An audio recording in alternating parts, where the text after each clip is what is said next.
buenos días a todos y disculpadme, he llegado con la hora hiper pegada, además me ha jugado una mala pasada la tecnología con el coche, no me cerraba, no podía dejarlo con la puerta abierta, así que bueno, he llegado un poquito apurado. Así que os voy a pedir que oremos un segundito, porque además no dispongo de mucho tiempo, empezamos con unas sesiones con prédicas un poquito más cortas, así que vamos a orar. Señor, gracias te damos en esta mañana por poder estar juntos, poder estar reunidos, y te pedimos, Señor, que tu Espíritu Santo nos esté hablando y ministrando en esta mañana, en el nombre de Jesús. Amén. Amén. Muy bien, pues yo no sé si estás un poco al corriente de las noticias. Quizá tienes la saludable costumbre de desconectar un poco, porque últimamente las noticias son todas malas, entonces casi es bueno de vez en cuando desconectar la televisión. Es una práctica habitual de mi mujer, a veces no quiere ver los informativos, dice cuando empiecen las buenas noticias me avisas que estoy haciendo otras cosas.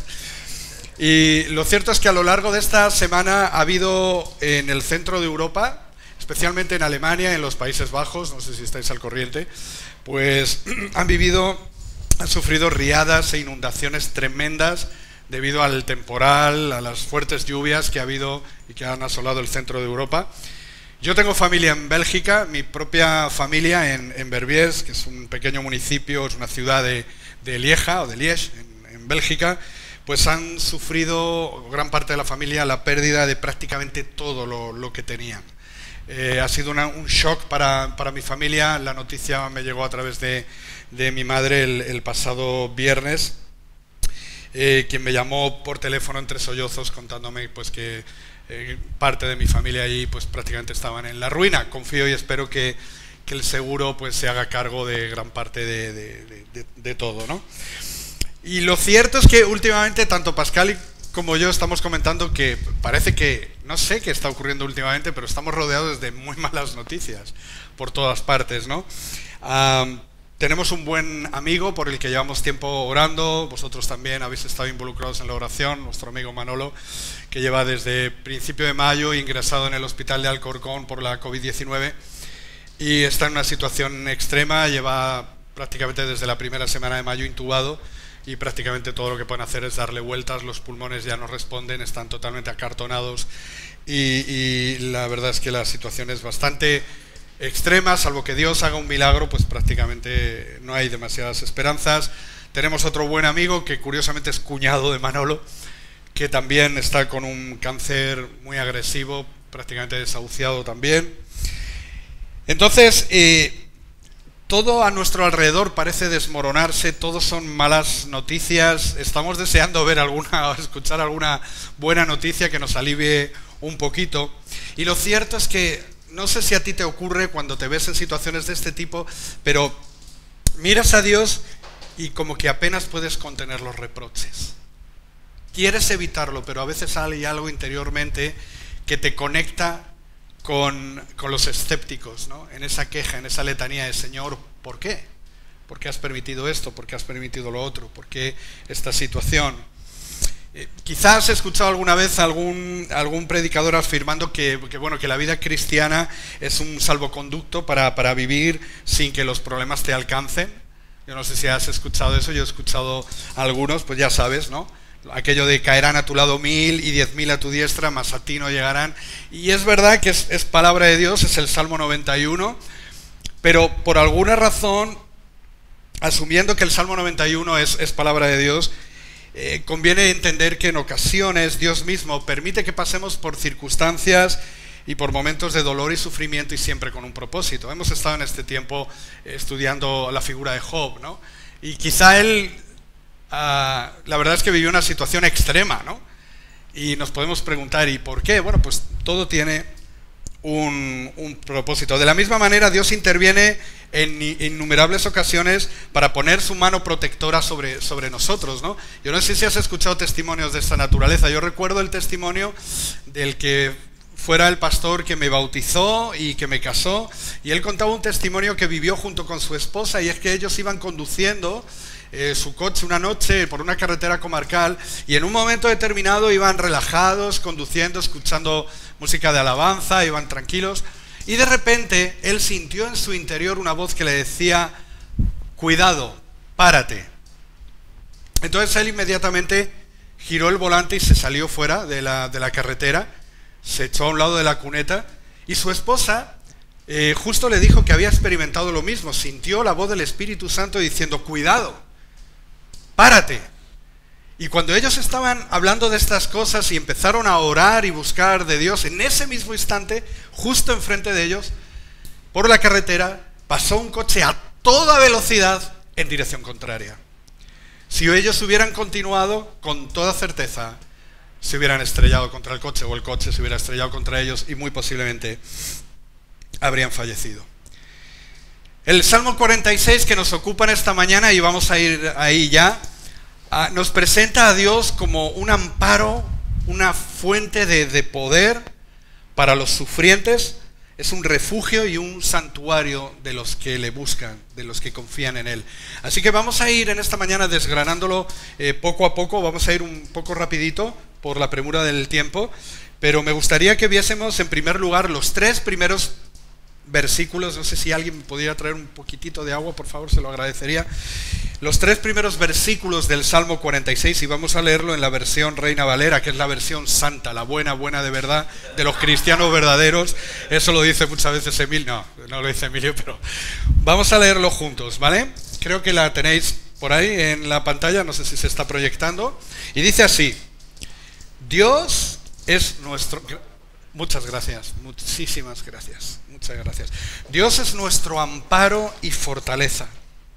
Vamos a leerlo despacito porque Dios es nuestro amparo y fortaleza, nuestro pronto auxilio en las tribulaciones.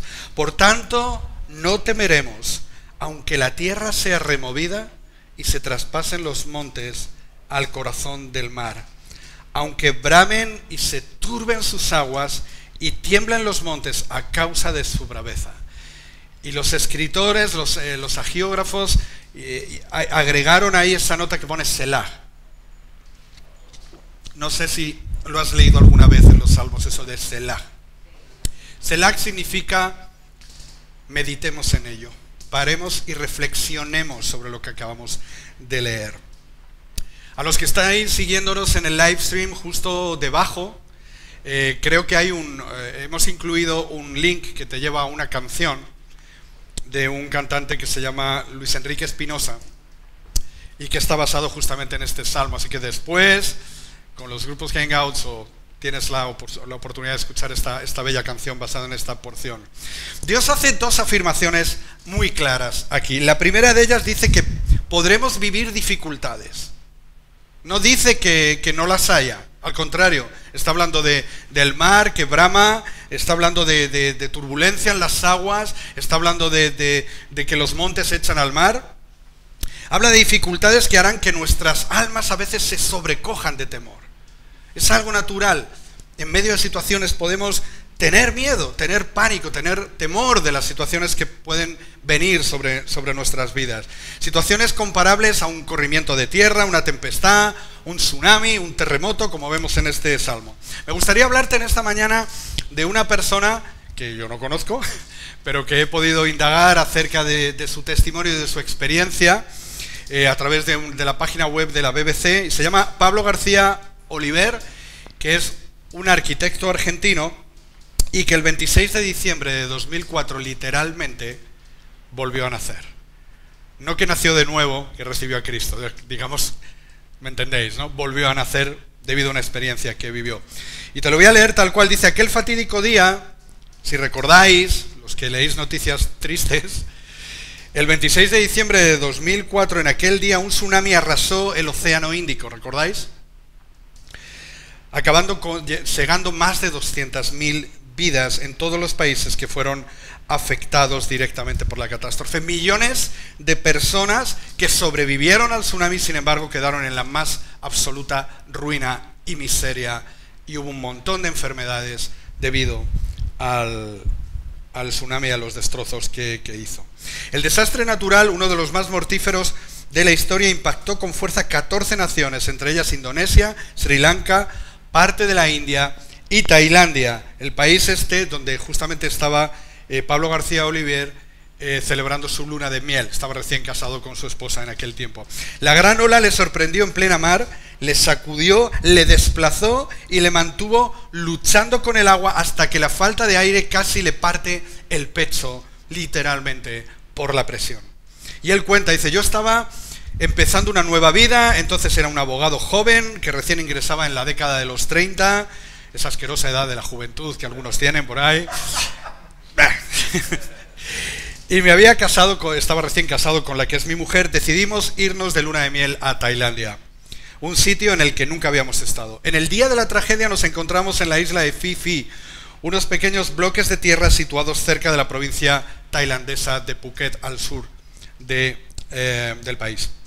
Fue ahí, justo en medio del mar, a unos 80 o 100 metros desde la costa, donde nos agarró la ola. Recuerdo estar en una balsa, hacía un día de reposo estupendo, y dice, fue en cuestión de segundos, todo empezó a moverse, tembló el fondo de la balsa, y el siguiente recuerdo que tengo es el de una gran explosión en la que todo salió despedido por los aires. Los periodistas siempre me preguntan si vi la ola, pero la verdad es que ni la vi en ningún momento. Todo parecía estar tranquilo y todo ocurrió en un segundo. Después de eso yo ya me encontraba debajo del agua, en lo profundo del mar, ahogándome. Mi mujer también estaba sentada en la balsa, pero inmediatamente después de la explosión lo que recuerdo es estar muy profundo debajo del agua. Todo estaba negro, no entendía dónde estaba, era la nada, ni idea de dónde se encontraba la superficie. Imaginaos la angustia. Durante ese tiempo pensaba que me moría y de hecho me llegué a sentir como muerto, como si estuviera flotando en medio de la nada. Y puede parecer una película, pero lo único que recuerdo es ver algo de luz y nadé hacia allí como pude. Había conseguido llegar a la superficie. El milagro terminó de consumarse cuando a los pocos segundos la persona que sale de la superficie es mi mujer. No quedaba nadie más, ni rastro de los otros 30 que se encontraban en la balsa en el momento del impacto. Nos quedamos flotando solo los dos, sin entender lo que había sucedido. A mí nunca me habían hablado de lo que era un tsunami, no sabía lo que significaba. Sobre la superficie flotaban trozos de madera por doquier y un bote relativamente cercano al que nos acercamos a esperar. Si te digo la verdad, en situaciones como esa no tienes tiempo de pensar en lo que tienes que hacer. Siempre hablamos mi mujer y yo sobre lo que pasó y cómo ocurrió y cómo nos sucedieron cosas tan parecidas debajo del agua. Mira, yo creo en Dios y opino que eso me ayudó, pero también se necesita tener suerte y creo que los dos hicimos todo lo posible por seguir vivos. Increíble. 32 personas en una balsa se hunden con motivo del tsunami y los dos únicos que emergen son los miembros de la misma familia. Cosas sorprendentes, cosas increíbles. Es posible que podamos vernos en situaciones inesperadas, como Pablo García Oliver, que nos arrastran a lo más profundo del abismo, donde el terror nos atenaza y nos hace perder toda esperanza. Yo no sé si tú te has visto así, pero yo me he visto en esas situaciones en ocasiones. Bueno, también yo es que soy muy miedoso. Eso todo depende un poco de la persona, ¿no? Pero a veces te ves arrastrado por situaciones que te angustian y dices, no acabo de ver la superficie, solo sé que me hundo, que me ahogo, que me asfixio y que no puedo moverme. Y no sé hacia dónde desplazarme, hacia dónde moverme. Y es aquí donde surge la segunda afirmación divina de este texto, de estos 3 primeros capítulos del verso 46. Dios aparece en esos momentos para cubrirnos, auxiliarnos y fortalecernos, de manera que podemos estar libres del temor ante cualquier adversidad, sabiendo que Él nos ayuda y Él nos cuida. Lo que el Salmo nos dice no es que Dios nos meta en un lugar hermético, aislado de cualquier problema que pueda surgir. Lo que sí afirma es que en el momento oportuno Dios es nuestro amparo y fortaleza. Si estás en medio de esas situaciones, hay esperanza porque la mano de Dios está extendida para levantar tu vida y darte el coraje, la fuerza, el arrojo que necesitas para seguir adelante. Se necesita mucha fe para afrontar la vida con esa plena confianza, con esa plena seguridad que imparte Dios en sus promesas. Porque al final la fe consiste en eso. No estamos hablando de la fe como una fórmula mágica, abracadabra. Tengo fe y como tengo mucha fe voy a hacer que este ventilador se convierta en un jamón de jabugo. Bueno, hay quien predica cosas similares, pero no es eso lo que la Biblia enseña. La fe no es otra cosa que rendirse voluntariamente a Dios. abrazar cada una de sus promesas y confiar en ellas. Y créeme, no es fácil. Estamos en una escuela. El Espíritu Santo nos está enseñando a confiar en Dios, a echar nuestras cargas. Dios es claro. Jesús nos invitó: venid a mí los que estáis cargados y fatigados o trabajados, y yo os haré descansar. Aprended de mí. Mi yugo es fácil, ligera mi carga. Echad sobre mí toda vuestra ansiedad, pues yo tengo cuidado de vosotros. Muy bien, nos lo sabemos de memoria. ¿Pero lo hacemos? Porque en esto la mayoría de nosotros fallamos. Kevin no, nosotros sí fallamos. Kevin es un hombre de fe. Los demás fallamos en este tipo de cosas. Bueno, Emilio tampoco, pero los carnales, los cuasi cristianos como yo sí. La verdad es que muchas veces nos identificamos con Pedro, hundiéndose en el mar en medio de la tempestad, cuando tan solo unos segundos antes, Pedro estaba caminando sobre las aguas del mar. ¿No es increíble? ¿Qué hizo Pedro? Todo lo que le dijo: oh Señor, si eres tú. Estaban en medio de una tempestad. Podemos imaginar la barca, podemos imaginarlo en la experiencia de este hombre, de Pablo Olivier, y vemos la barca agitándose, porque la barca no estaba quieta, estaban en medio de una tempestad. Unas olas gigantes, un viento que soplaba con fuerza, y en medio de eso aparece Jesús caminando tranquilamente sobre las aguas, y Pedro dice: yo quiero de eso. Señor, si eres tú, déjame, permite que vaya a ti caminando sobre las aguas. Y Jesús, ¿qué le dice? Le da una palabra muy cortita: ven. No argumenta más. No le dice: bueno, átate, cíñete, súbete la ropa, haz equilibrio, cuenta hasta 10. No, ven. Tan solo unos segundos antes estaba caminando sobre las aguas y comenzó a hundirse. Y el Señor le dice, le confronta, le increpa: ¿por qué dudaste? ¿Por qué dudaste si te di la palabra que necesitabas? Ven, ¿por qué dudaste? Hombre de poca fe.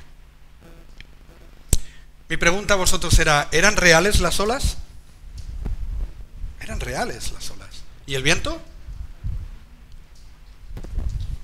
¿El barco se zarandeaba? Evidentemente sí. Eran tan reales, esa situación era tan real como la misma invitación que habían recibido de Jesús para reunirse con él caminando sobre las aguas. Tan reales como la misma presencia del Hijo de Dios junto a la barca caminando con ellos. ¿Somos capaces de conjugar la realidad espiritual y la realidad natural? Porque estas dos realidades las vemos en esta escena. El mar estaba embravecido. La situación que estaban viviendo era real, no era ficticia, no era una invención. Pero también era real que Jesús estaba allí. Mi pregunta a vosotros en esta mañana es: ¿está Jesús aquí? ¿Tenemos alguna palabra de Dios? ¿Sí o no? ¿Tenemos alguna promesa de parte de Dios? ¿Tenemos palabras de consuelo de parte de Dios? ¿Tenemos desafíos de Dios hacia nuestra fe? En este punto me gustaría ver la segunda parte del Salmo, del verso 4 al verso 7. Y dice así: del río sus corrientes alegran la ciudad de Dios. Me encanta esta parte. Del río sus corrientes alegran la ciudad de Dios, el santuario de las moradas del Altísimo. Dios está en medio de ella, no será conmovida. Dios la ayudará al clarear la mañana. Bramaron las naciones, titubearon los reinos. Dio él su voz, se derritió la tierra. Jehová de los ejércitos está con nosotros. Nuestro refugio es el Dios de Jacob. Y una vez más, Selah. Meditemos en ello, reflexionemos en ello. En este segundo bloque del Salmo 46 nos habla de cosas impresionantes. Es como que en medio de la situación el salmista quiere elevar nuestra mirada, como que agarra nuestra cabeza y hace así para que miremos y podamos ver lo que nos habla aquí. Nos habla de moradas celestiales donde Dios tiene su santuario. Nos habla de una ciudad que no será conmovida aunque esté rodeada del bramido de naciones furiosas y de reinos en declive, que dice que serán ayudadas por Dios mismo. Ahora bien, podemos hacernos la pregunta, ¿de qué ciudad es esta? ¿De qué nos está hablando? ¿De qué moradas nos está hablando el salmista? Qué maravillosa es la palabra de Dios, que encontramos tantos textos paralelos que nos dan más luz sobre las cosas que leemos. Es un poco cuestión de hermenéutica. Bien, un texto inmediato o mediato o lejano, pero podemos encontrar una armonía en la palabra de Dios que nos trae luz. Recordaréis lo que Jesús enseñó en Juan capítulo 14, porque menciona este tipo de cosas. Él dijo, no se turbe vuestro corazón. No se turbe vuestro corazón. ¿Creéis en Dios? Creed también en mí. En la casa de mi Padre muchas moradas hay. Si así no fuera, yo os lo hubiera dicho. Voy pues a preparar lugar para vosotros, y si me fuere y os prepararé lugar, vendré otra vez y os tomaré a mí mismo, para que donde yo estoy, vosotros también estéis. Juan, el evangelista, en la isla de Patmos, tuvo una visión de la ciudad celestial de Jerusalén celestial. En el capítulo 21 de Apocalipsis, versículos 2 al 3, dice, yo, Juan, vi la santa ciudad, la nueva Jerusalén, descender del cielo de Dios, dispuesta como una novia o como una esposa ataviada para su marido. Y esto despierta en nosotros un sentido de lo que nos está hablando. Y oí una gran voz del cielo que decía, he aquí que el tabernáculo de Dios, he aquí el santuario de Dios con los hombres, y Él morará con ellos. Y ellos serán su pueblo, y Dios mismo estará con ellos como su Dios. Mira, en mi opinión, y en la de muchos comentaristas bíblicos, esto es una visión gloriosa de la iglesia.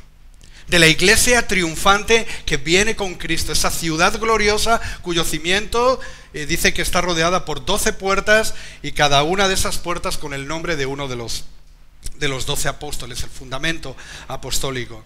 Es una visión gloriosa y triunfante de esa ciudad que desciende de los cielos, ataviada y vestida como una novia. Ahí estamos, la iglesia, para tomar posesión de la tierra que ha sido dada. Espero que en alguna medida podáis estar recordando algo de mi última prédica, cuando estuve hablando acerca de que somos herederos y coherederos de Cristo, con Cristo, ¿recordáis? Pero esta iglesia triunfante está formada por hombres y mujeres que habitan en lugares celestiales en Cristo, pero que viven en la tierra. Qué raro, ¿no?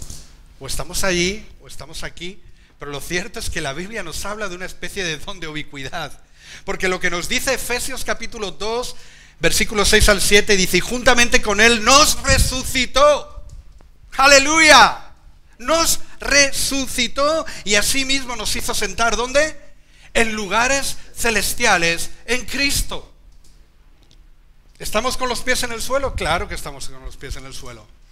Si el Señor no viene antes, tú y yo algún día seremos vestidos de un bonito pijama de madera de pino para ser colocado en algún lugar donde no queremos ir, o como sea, ¿no? Pero al mismo tiempo nos dice que hay una realidad espiritual y nosotros estamos allí, sentados juntamente con Cristo. Aleluya. Efesios 2, 6, 7. Eso explica el hecho de que esta ciudad, que es la iglesia, vive amenazada, rodeada del bramido de naciones, nunca tanto como en este tiempo. Ayer nuestra hermana Marta me envió un vídeo que sinceramente hubiera preferido no ver. Gracias, Marta, por enviármelo. Gracias, de verdad, de corazón. Pero me puso los pelos de punta de cómo se está orquestando en toda esta organización conocida como el movimiento LGTBI, ¿no? Para reeducar a nuestros hijos. Y no lo disimulan. Lo afirman taxativamente, cantando un coro de San Francisco, creo. Cantando canciones, burlándose de aquellos que abogamos por una educación basada en los valores tradicionales que emanan de la palabra de Dios. Diciéndonos, vamos a educar a tus hijos aunque tú no quieras. Y después tus hijos te van a educar a ti. Y tú te vas a unir a nosotros. Ahí estamos en medio nosotros de un bramido de naciones. En medio de una oscuridad de la noche. Pero nos dice el texto que Él estará con nosotros en el amanecer, al final de un tiempo de oscuridad, en el tiempo de su venida. En medio de todo esto, Dios emerge nuevamente con fuerza como fuerte refugio para su pueblo en el versículo 7. Jehová de los ejércitos está con nosotros. Nuestro refugio es el Dios de Jacob. Mira, no importa qué tiempo estemos viviendo. No importa cuán amenazados nos podamos sentir en nuestras convicciones. No importa cuánta burla puedan verter sobre nosotros. Dios está con nosotros. Él es nuestro fuerte refugio. Además de todo esto, nos menciona el texto, nos habla de un río que alegra esta ciudad, que refresca esta ciudad. Y a mí esto me habla del Espíritu Santo. Esa frescura del Espíritu Santo que nos consuela, es nuestro paracleto, es el que nos guía a toda verdad, es el que imparte ese refrigerio a nuestra alma, es el que potencia la fe en nuestro corazón, el que nos inunda de esperanza. Así que aunque enfrentamos un tiempo complicado, aunque las naciones bramen, Jehová de los ejércitos está con nosotros. Nuestro refugio, nuestra fortaleza sigue siendo el Dios de Jacob. Vamos a pasar a la última parte del texto, los últimos versículos del 8 al 11. Y dice así, versículos 8 al 11. Venid, ved las obras de Jehová, que ha puesto asolamiento en la tierra. Quédate con esa idea. Dios ha traído asolamiento a la tierra. Eso como que cuesta, ¿no?, digerirlo. Que hace cesar las guerras hasta los fines de la tierra, que quiebra el arco, corta la lanza y quema los carros en el fuego. Estad quietos y conoced que yo soy Dios. Seré exaltado entre las naciones, enaltecido seré en la tierra. Jehová de los ejércitos está con nosotros. Nuestro refugio es el Dios de Jacob. Selah, una vez más. Mirad, en ocasiones hablamos de la soberanía de Dios. Y es conveniente que podamos entender y asumir que no podemos hablar de la soberanía de Dios sin aceptar que Él está presente tanto en el asolamiento como en la restauración. Dios no está ausente de la desolación. De hecho, lo que nos dice el texto, venid y ved las obras del Señor que ha puesto asolamiento en la tierra. Podemos entender que detrás de todo asolamiento, en los propósitos misteriosos de Dios, que en la mayoría de los casos no nos es dado a conocer, está la mano del Dios omnipotente. No hay nada que se escape del control, del dominio y de la autoridad del Señor. Él es el alfa y es la omega de todas las cosas. Así que es importante que entendamos que Él levanta y derriba reyes, que esparce naciones y las recibe en su seno. Como dice Job, capítulo 5, versículo 18. Él es quien hace la llaga y Él la vendará. Él hiere y su mano cura. Como dice Proverbios, capítulo 21, verso 1. Como los repartimientos de las aguas, así está el corazón del rey en la mano del Señor. A todo lo que Él quiere, lo inclina. Podemos tú y yo maldecir leyendo el periódico y de fulano y futano y de lo que hizo este y lo que hizo el otro. Dios es soberano en medio de todas estas situaciones. No tenemos por qué entenderlo, pero sí somos llamados a creerlo, a aceptarlo y a dar gracias por ello. Que tenemos un Dios que está en control de todos los detalles. Ni un cabello de nuestra cabeza cae sin que Él lo sepa. Menos el caso de Kevin, que tiene pocos, pero tampoco, los de la barba tampoco. Ni un gorrión cae al suelo sin nuestro Padre Celestial. Todo está bajo el dominio y la autoridad del Dios soberano. Él es quien nos pone en medio de la guerra, pero a la vez es quien pone fin a todas las hostilidades. Puede ser que estés en medio de una batalla, en tu trabajo, en tus circunstancias personales. Quizá tienes una confrontación con alguien que quizá tiene especial ojeriza contigo, llevando todo esto al terreno práctico, ¿no? Personas que dicen, pues es que tengo un compañero, ¿Sabes cuál es el consejo de Dios en todo esto? Cállate, estate quieto, no te muevas. Da opción a que el Dios soberano intervenga, porque nuestra victoria está en Él. Y es maravilloso cuando ves moverse la mano de Dios. ¿Cuántas veces la fastidiamos? Como dicen los argentinos, ¿cuántas veces la fregamos? ¿Cuántas veces por intentar salir de determinadas situaciones, yo lo he hecho infinidad de veces y al final tengo que reconocer que más vale esperar el mover del Espíritu Santo? Más vale esperar tranquilamente que Dios tome las riendas de la situación, como asumiendo que ya las tiene tomadas, ¿no?